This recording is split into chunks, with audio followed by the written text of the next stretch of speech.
Hello and welcome back to Sakura Angels for what I'm assuming will probably be the last part. Branches overhead shade us from the sun as we walk across the faint trail laid out across the ground. Only the faintest hints of light that filter through illuminate the way. I'm beginning to wonder if the girls even know the way as we pass by a tree that I swear I've seen at least 3 times before. Maybe we should have brought a map. Well, that just confirms it. We are hopelessly lost. Any tension that might have existed before is sucked away the moment that Sayaka begins to scratch her head and glance around the place. Really? We were clearly told the directions before. How can you forget them like that? Oh, okay. You lead the way then. Yeah, fine. I forgot to. See? Nobody's perfect, even if you like to think you are sometimes. I don't think I'm perfect. Compared to you, though. Guys, is this really the time? But she... Fine. Alright. Let's focus, Sayaka. Here I thought the sealing part of this operation would be the most difficult. Sheesh. Okay, the forest isn't that big, I think. If we stumble around some more, we're bound to find the cave. Hasn't stumbling around randomly only made us go in circles? I fear the sun might set before we even find this darned cave now. I know it won't help, but I joined the parents surveying the land. I don't even know what I'm supposed to be looking for, apart from... a cave. Something up? I squinted at something in the distance. A cluster of boulders that had caught my attention. My eyes were practically drawn there. Some kind of magnetic force was at work. Never been here before. But somehow it seems familiar. Can we check over there? Sure! We don't have any better leads right now, anyway. We trek over to the oddly suspicious rock formation. I wonder, could this really be it? What made you want to look over here? Sayaka begins to poke around the boulders, her hand up to her chin. Circling around the cluster reveals nothing too out of the ordinary, but there has to be more. I don't know. I felt like something was here.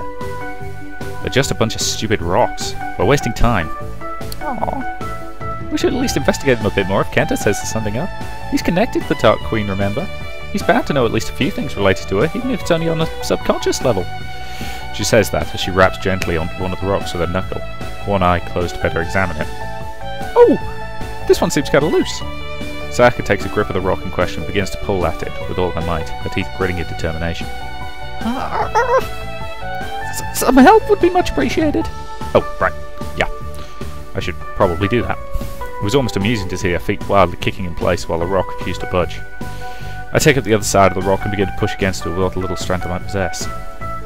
We still don't manage to move it. It doesn't budge. At all. Even with all our combined effort. And I really am trying here. But it certainly does feel loose though. Just not loose enough apparently. I think we could move it, sure, if one last person were to... Oh, for crying out loud. We're gonna get nowhere like this. Step back. A sword appears in a flash. Hey, wait, we're still right beside it. Isn't it dangerous to just... She strikes out without any further warning, unleashing a single precise slash that splits the rock clean in two. Ah! Oof!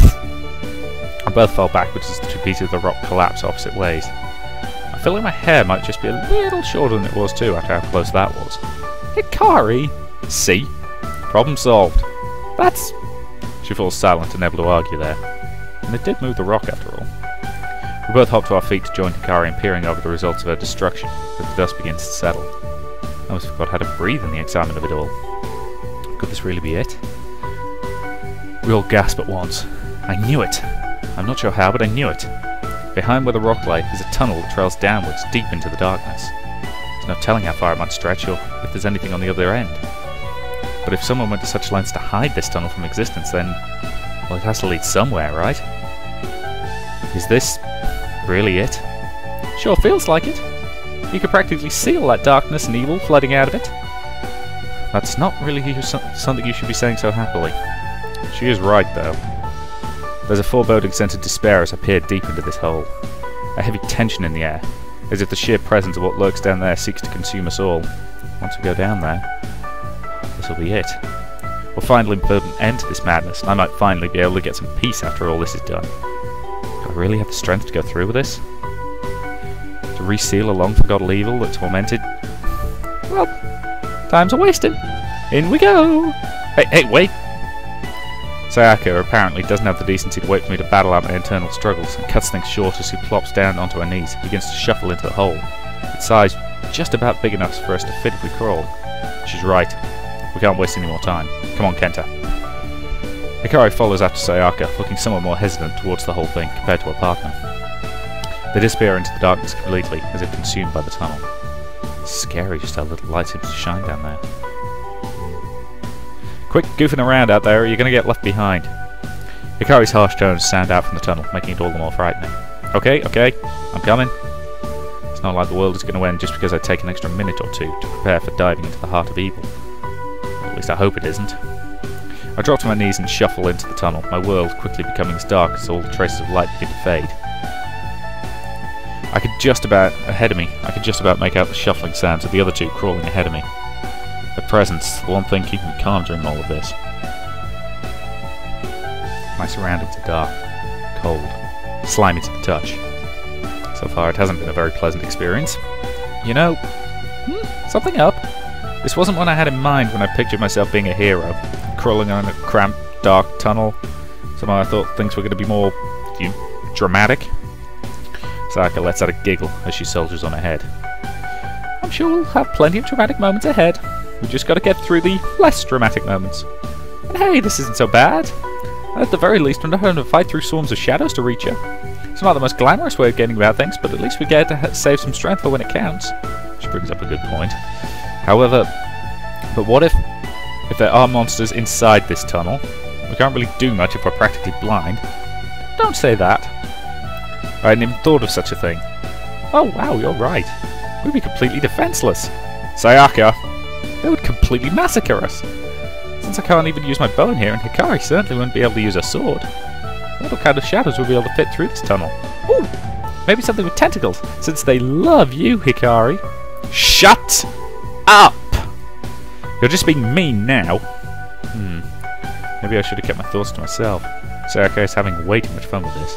Or maybe how about... Hey, yeah! Something touched me! Hikari shrieks, almost bursting my eardrums in the process. Was it you, Kenta? I knew I should have went in last. Me? Of course not. I'm way back over here. What sort of guy do you think I am? Do you really want me to answer that after you've all these done in the past few days? Those were accidents. Well, maybe this was another one of your accidents, Grabbing at a girl while she's completely helpless? Oh, come on, I'm nowhere near you. Maybe it's just your imagination. I could just about hear Sayaka stifle a giggle as we continue to argue. Fine. If it wasn't you, then who was it? It couldn't have been Sayaka since she's ahead of me. Maybe it was a big slimy tentacle coming to say hello. She says it in an almost sing-song manner. Okay, yep, I see what's happening now. I'm hoping Hikari will realise it too. It couldn't possibly be... Ah! There it is again! Okay, seriously, what is... Ah! This bizarre series of events continues for longer than I feel is necessary, until finally I feel I have to speak up, or we might be stuck in this tunnel all day. Okay, come on, Sayaka, that's enough. You've had your fun. We need to focus, okay? What? Sayaka? But she couldn't possibly... Confirming my suspicions, Sayaka lets out another one of her devious laughs. Aw, okay. Couldn't resist. She's just too easy to mess with. Hikari takes in a deep breath. Uh-oh. I'm going to kill you, Sayaka. You'll have to catch me first. You hear the pair of them shuffle ahead at an accelerated pace, Sayaka's manic laughter trailing into the distance. I suppose it's good that they can keep in such high spirits despite the task that lies ahead of us. Oh, I really don't appreciate them just leaving me behind like this, however. I contemplate continuing at my own pace, sure that I'll catch up to them eventually. But I feel something slimy lap at my hand, forcing me to break into some sort of bizarre sprint crawl. I don't know if there really are things lurking around this tunnel, but I don't want to stick around to find out. I eventually managed to catch up to them, and the pair seemingly having calmed down somewhat. I'm not sure how long we've been trekking through this tunnel now, but it feels like an eternity. There wasn't any guarantee that this would lead us where we wanted to go, and we went in with blind faith, going off my instinct alone. So if this turns out to be a massive waste of time, it's gonna be my fault. So far we haven't found anything to suggest we're on the right path. I feel despair begin to settle in. What if we end up running into a dead end? Or worse, get stuck somehow? What if... Ooh, hey! I think I see something up ahead. About time. Sayaka's cheerful voice snaps me out of my dark, unnecessary thoughts. I guess I really should just trust my own instinct a little more sometimes.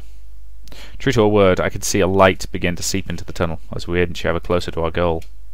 Just a little more, and I drag myself out into a much larger opening. Sayaka and Hikari already on their feet as they take the time to stretch. Phew! That was quite a journey. How's everybody holding up? I'm fine. I would be better if someone hadn't been messing around down there. I was just trying to keep the mood light. Bop. Wrong answer. Hikari raps her partner on the head. Idiot. Finally up off the ground, I survey my surroundings. Looks like we found our way to some kind of large chamber, and almost instantly my eyes are drawn to it, right in the centre of a cave, glimmering in an unnatural light. Crystal. This is... I don't even need to be told what it is. I already know. It's her. The one behind all this madness. The supposed Dark Queen. Even just looking at the crystal is enough to make my head spin and threaten to tear open. I feel like I'm going to be sick. My mind is set aflame with a raging cry. Her cry. A cry of sheer, burning hatred. There are no words to pick up on, just an incoherent garble of screaming and curses. This is it. We finally reached her. I can stop this once and for all. After all this is over, I can go back to living my carefree life. She's the last obstacle. I can do this. I murmur to myself, and I tighten my fists into an effort to still the trembling. It's funny how crazy things have turned in these past few days. I think these headaches would have led to all this. All those weird dreams. Never dedicated myself to anything before. I've never been one to put anything more than the minimum amount of effort required in my life. Yet here I am, risking my life, possibly the entire world. Something that I'm not even sure I can pull off. I don't know what's gotten into me recently. Those girls were a really bad influence on me, making me do such crazy things. I heave in an unsteady breath. I could just about keep myself standing in the face of this pure evil. It's okay. I can do this. I just need to keep telling myself that. I can do this.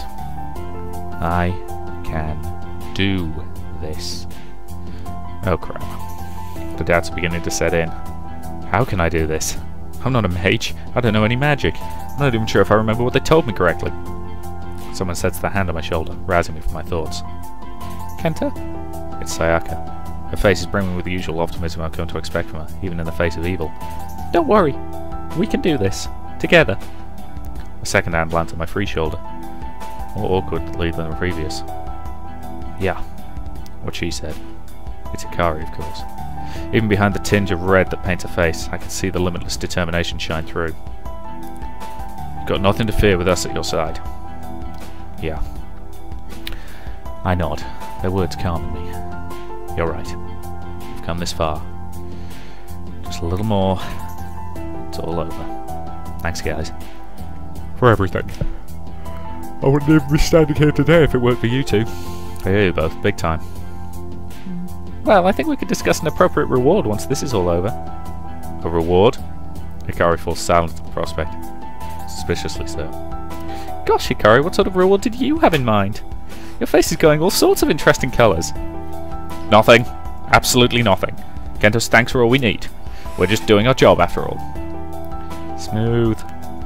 She jabs at Hikari's side with a teasing look. It's probably better if I don't ask. Right then. Let's get to it. Got it. I think I can remember everything for this resealing. You'll be fine. But on the off chance you goof things up, we'll help you through it, okay? That makes me feel a bit better. But I have to make sure I get it right on the first try. I can't be a burden. Not now. We carefully make our way to the centre of the cave, where my worst nightmares lie. The cave seems empty. I think it's too good to be true, however. There's no way it could be this easy. Step after step we edge closer.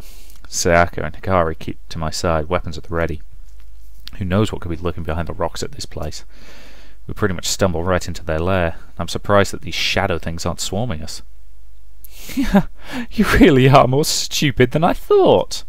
A familiar voice floats in. Of course. Why wouldn't she be here? Yuzuki. In a flurry of feathers black as the night, she appears beside the crystal, beside her mistress. She clutches her scythe in an overwhelmingly hostile stance and gives us a violent scowl. She clutches her scythe in an overwhelmingly hostile... Oh, right, sorry. It seems that she even realised the severity of the situation. To so willingly offer yourself up after I spent all those nights hunting you down. You really do have a death wish. Well, that's fine. I'll give you a quick and painless end. You're all talk. Don't even think I can't see how scared you are. You know that this is the end of the line for you. I don't know what you sought to gain from all this, but for whatever mad fantasies you might have had in mind are coming to an end. Now! Yuzuki grits her teeth, a bead of sweat creeping across her brow. So she really is scared. Shut up! You don't know anything! I need this! Yuzuki, things don't have to end this way. I know you won't believe me, but I really do understand what you're going through. The pain you feel. Maybe we can... I said shut up! The entire cabin quakes under her rage. Debris rains down from above. This is getting dangerous. I don't need your help or your sympathy. I'm fixing things on my own. Everything will be fine once I crack you open like a fire hydrant and let your blood work its magic. Her face grows pale as a maddening laugh escapes her lips. How could she say something so twisted? I really did try, but maybe her sanity's just too far gone. But I can't give up so easily. One more try. Maybe I'll get through to her. I know you're not a bad person, Yuzuki. Just lonely, right? I'm not lonely! At least... I'll never be lonely again once this is over. Kenta, I understand you want to help her, but... Well, look at her! Sayaka looks solemnly towards the Dark Angel. She's right. I give Yuzuki a proper look over for the first time since we arrived here. Her face is crooked, her expression unhinged. Every once in a while her head gives off a twitch as she clenches the side tightly. She seems even worse than she did before. Maybe the darkness is just fully eaten away at her. Does the old Yuzuki even exist? I have to admit it. We can't save her. I let out a heavy sigh. Okay. You guys do what you have to do. Sayaka and Hikari nod. They understand that this is going to be a fight with consequences. And there's no running away. Each side has too much at stake now. I feel like perhaps you're underestimating me. It's true, I had to shamefully turn tail at our last encounter, but... Yuzuki grunts and a dark aura begins to set in around her. This is new. We're fighting on my home turf, and I have direct connection to her here. I can feel her within me. I can't lose now. Not with her on my side. She lets out another crazed laugh as the cabin gives a violent rumble. I don't think this is all talk. Sayaka and Hikari might really have their work cut out here. Now then, die! Yuzuki closes the distance between us in the blink of an eye and heaves her scythe up high. I can't tell if she's aiming for me specifically or hoping to catch us all in a single crushing blow. Wah! Look out! Sayaka tugs at my arm and pulls me away, with Hikari jumping to the opposite side. The ground where I was standing just moments ago is shattered, only a crater and the surrounding of dark magic remaining in the wake of her scythe. Unreal. If Sayaka hadn't reacted in time, I shouldn't think. Yuzuki sets her sights on me again, lifting the deadly scythe up for another attack. I wonder if the other girls are even registering with crazed eyes right now. I must be the top priority. If she gets me, she wins. She attempts to kick off the ground, but Hikari bursts from the side and catches her off guard, locking blades with her. Oh no, you don't. If you want him, you'll have to come through me first. That can be arranged. The pair grit teeth as they push against one another, the magic practically crackling around them in a fierce storm. Yuzuki must be stronger than ever right now, yet Hikari seems to be able to stand her ground, her feet sinking lightly into it as the pressure pushes against her. She must be pushing well past her limits to even be able to stand a chance against this monster. I can already see the strain it must be putting on her body as sweat takes over her face. Go! I'll hold her! I'll hold her off! You guys, end this! She hisses through gritted teeth, her feet beginning to slip. Hikari, you can't possibly... I said go! Her voice booms and the magic around her violently crackles. I've never seen anything like her before. Or do you want all this to be for nothing? I can keep her at bay for a little while longer, no problem. I give her a worried look, but Sayaka tugs at my arm once more and urges me towards the crystal. Come on! She's alright. She's tougher than she lets on, I'm sure she'll be fine. Sayaka doesn't sound so sure of that herself. I have to trust in Hikari and end this before she slips up. I nod and we hurry ever closer to the centre of all this chaos. I can still hear the clash of magic behind me, along with the pained cries. I can't look back now, though. She'll be fine. We're almost there. Just a few more steps closer and... Oh, you've got to be kidding me. Sakura preps her bow and shoots a sharp look towards the rocks scattered around the distance. Huh? What do you mean?